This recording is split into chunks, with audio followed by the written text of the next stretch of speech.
Some people work to live, and some people live to work. Arthur Vining Davis, born in 1867, definitely falls into the latter category. Right out of Amherst College in 1888, Davis took a job as the first hired employee of the newly formed Pittsburgh Reduction Company. The company was pioneering a new and relatively inexpensive way of producing aluminum through a process called electrolysis. Over the following 19 years, the company would put themselves on the map when it came to aluminum. The metal would be used in everything from home cookware to the relatively new and novel transportation method, the automobile. They even provided the aluminum used in the Wright brothers' historic aircraft, the Flyer. In 1907, the organization would take on a new name, transforming from the Pittsburgh Reduction Company to the Aluminum Company of America, which would informally go by Alcoa. This is aluminum. Nature made it light. Alcoa made it plentiful and low in price. Just 3 years later, Davis would be named president of Alcoa, and later after that, chairman of the board, and he would help lift the company to new heights. They would introduce new products such as aluminum foil, expand to overseas production and distribution, and supply the US military with most of its aluminum-based gear throughout World War I and World War II. In 1948, at the age of 80 and after 60 years with the company, Davis would retire from Alcoa. This is where the story for most businessmen would end. But as it turned out, Arthur Vining Davis was just getting started. Davis's long accomplished career with America's largest aluminum company left him pretty wealthy. He would use that wealth to kick off his retirement by investing in a new interest: land development. Convinced that southern Florida would soon see a population and development boom, Davis spent most of the following 10 years buying up tracts of land and property, particularly in Dade, Broward, and Palm Beach counties. That property included both undeveloped swampland as well as popular tourist spots. In 1956, he spent $22.5 million on the Boca Raton Hotel and Club, as well as 1,000 acres of land near it. The transaction would end up being the largest real estate purchase up until that point in the history of the state of Florida. 2 years later, David had amassed a staggering amount of land, totaling at over 100,000 acres. For comparison, that's over 4 times the size of Walt Disney World. That same year, Davis consolidated all of his property under one new company, which was named after himself. Arthur Vining Davis, at the age of 91, formed the Arvida Corporation. The company quickly went to work at developing the land it owned, building hotels, condos, and even the gas stations in between. In 1962, after 60 years with Alcoa and 4 years with Arvida, Arthur Davis passed away from heart failure at the age of 95. Today, much of the development and growth of Boca Raton is attributed to Arvida. Between 1960 and 1970, the city's population quadrupled, making it one of the fastest growing cities in the state at the time. Davis wasn't around to fully see it, but his wager about Florida development had paid off.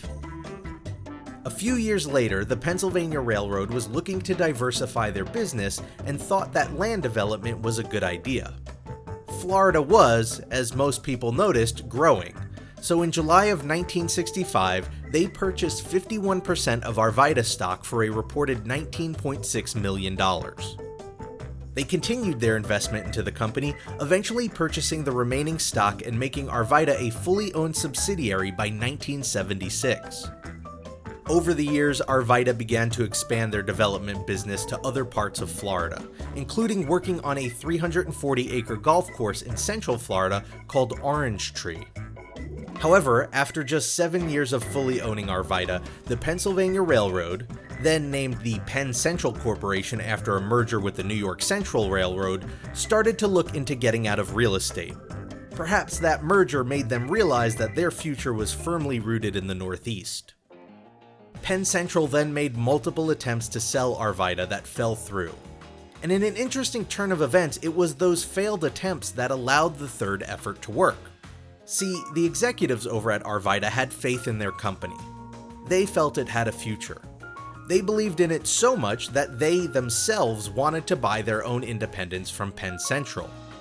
However, there was concern that Penn Central would face scrutiny from shareholders if they just went ahead and sold off their subsidiary to its own executives. Would the price be fair? Would Penn Central, and therefore the shareholders, get the proper value for it? What if an outside buyer was willing to pay more?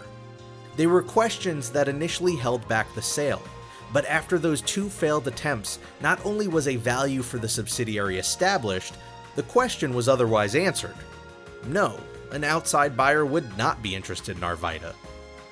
With a price tag of $181 million, the group of 22 Arvida executives looking to essentially buy themselves needed help in picking up the tab.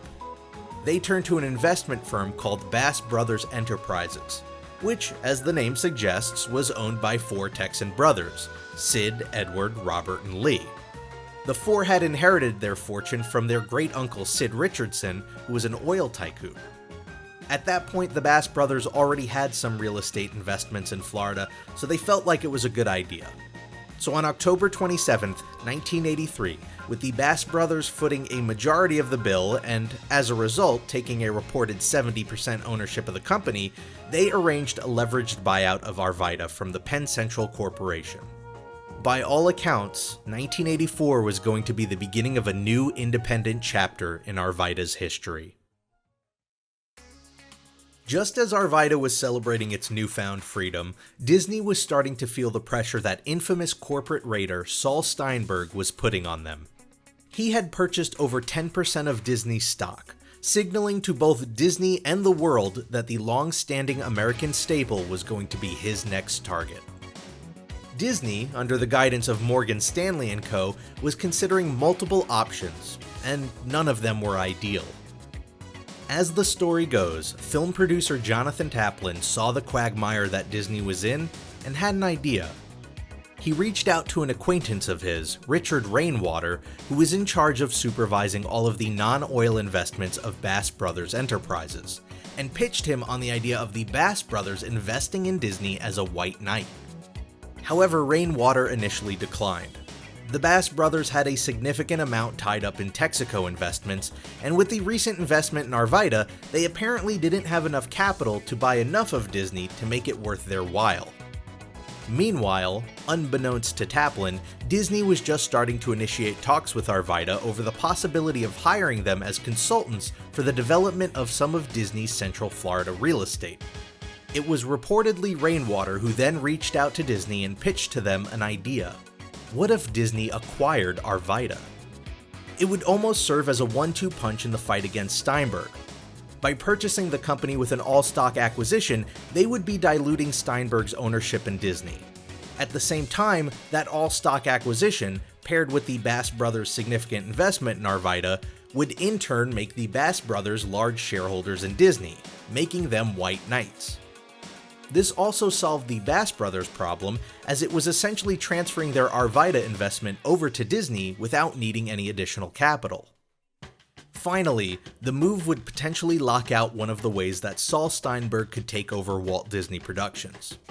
See, Disney's rules required 80% shareholder approval when it came to any acquisition offers they received. So if Steinberg were to flat out offer to buy Disney, he'd have to offer a price that was good enough to win over 80% of the shareholders. Disney management and the Disney family collectively owned 15% of the company, and with the stock purchase, Arvida and the Bass brothers had an estimated 8% ownership in the company. So as long as Arvida and the Basses voted in Disney's favor, their combined 23% could shut down any acquisition offers that Steinberg might make on the company. If Saul wanted Disney, he'd have to fight tooth and nail for it. Disney had no time to waste. While acquisitions like this could often take months or even years to negotiate, Disney's acquisition of Arvida took less than 2 weeks. They agreed to purchase the company for $200 million in newly issued Disney stock, meaning that in just 7 months, the Bass brothers and those Arvida executives turned a profit of $19 million on a company that not too long before couldn't even find a buyer.